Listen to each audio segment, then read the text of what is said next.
kebijakan Orde Baru. Bangunan ini meliputi Fungsinya adalah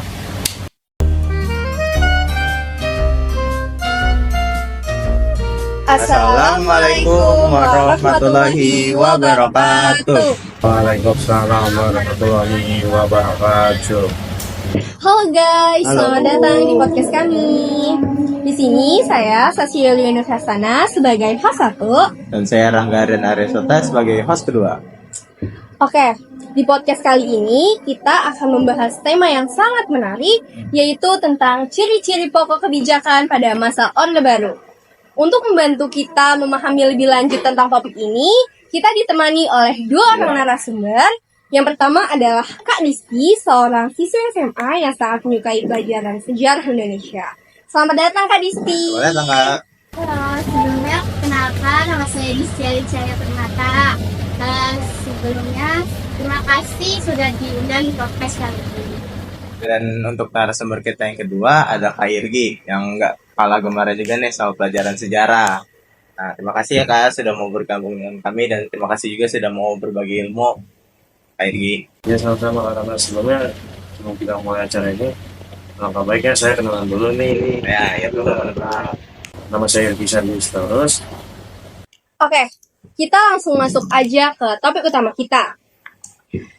Salah satu ciri khas kebijakan Orde Baru adalah pembangunan nasional. Kak Disti, bisa dijelaskan lebih lanjut mengenai pembangunan pada masa Orde Baru? Oke, Kak, saya jelaskan secara singkatnya ya. Jadi pada masa Orde Baru itu memiliki fokus utama yaitu pembangunan berupa pertumbuhan ekonomi dan infrastruktur melalui Repelita atau rencana pembangunan 4 tahun. Pembangunan ini meliputi infrastruktur kritik seperti pembangunan jalan, jembatan, dan pengembangan industri.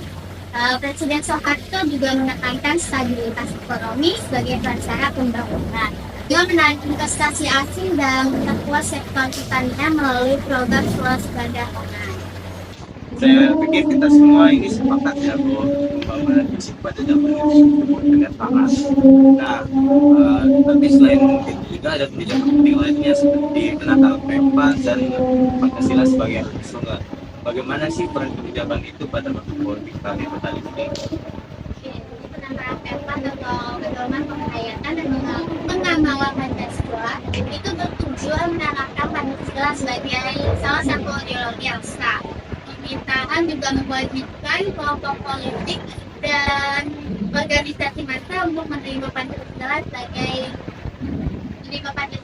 asas tunggal guna mencegah penyebaran ideologi lain seperti komunisme dan menjaga persatuan ideologi dan stabilitas negara.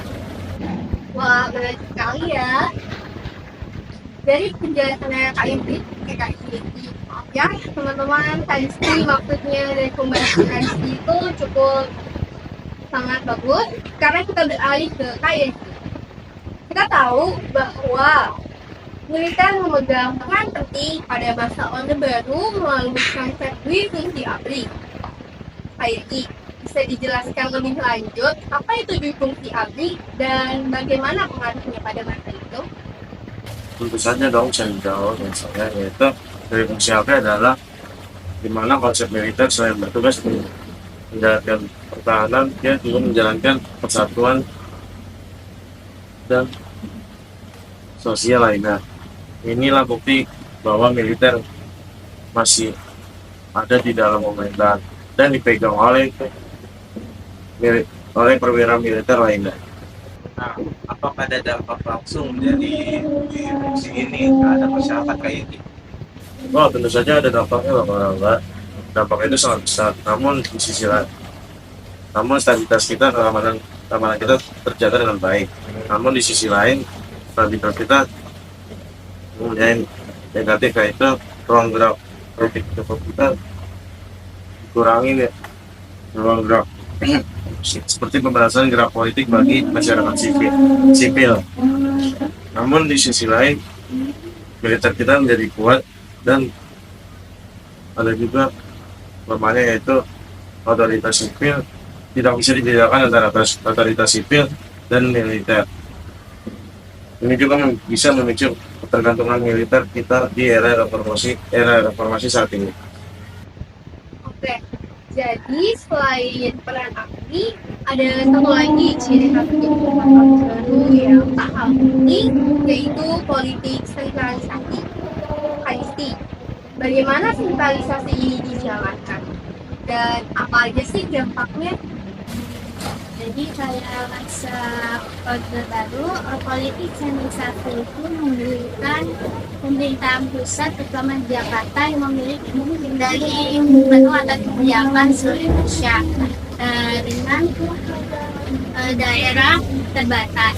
Meski bertujuan menjaga kesatuan, sentralisasi sering memunculkan ketidakpuasan di daerah, terutama di wilayah-wilayah jauh di Indonesia seperti Papua dan Aceh.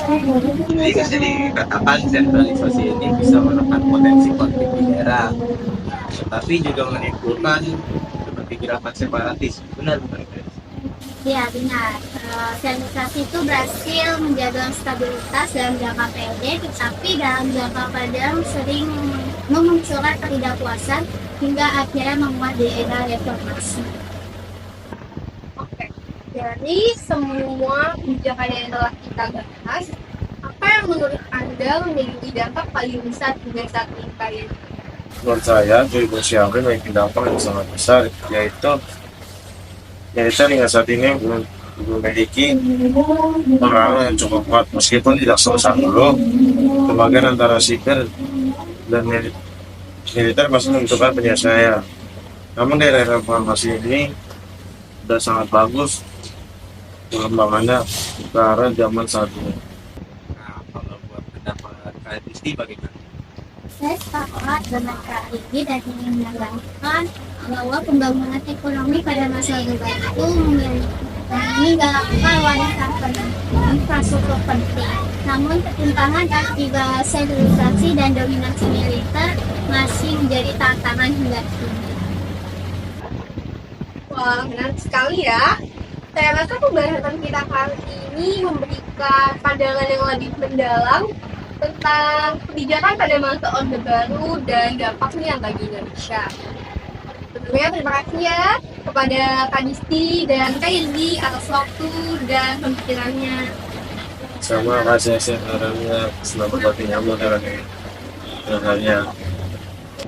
Jadi kalau saya bisa bilang kesimpulannya itu bahwa Orde Baru itu mengutamakan ekonomi melalui realita penanaman ideologi Pancasila sebagai asas tunggal serta peran besar militer melalui dimensi ABRI. Lalu sentralisasi itu kekuasaan menekan konflik daerah, tetapi juga memicu ketidakpuasan di wilayah yang merasa terabaikan.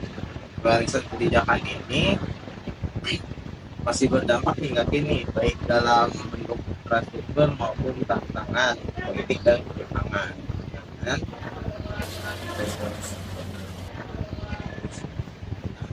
Terima kasih untuk Pak Irgi dan Kak Diti yang sudah berbagi ilmu, dan terima kasih juga kepada teman-teman kita yang menonton yang terakhir.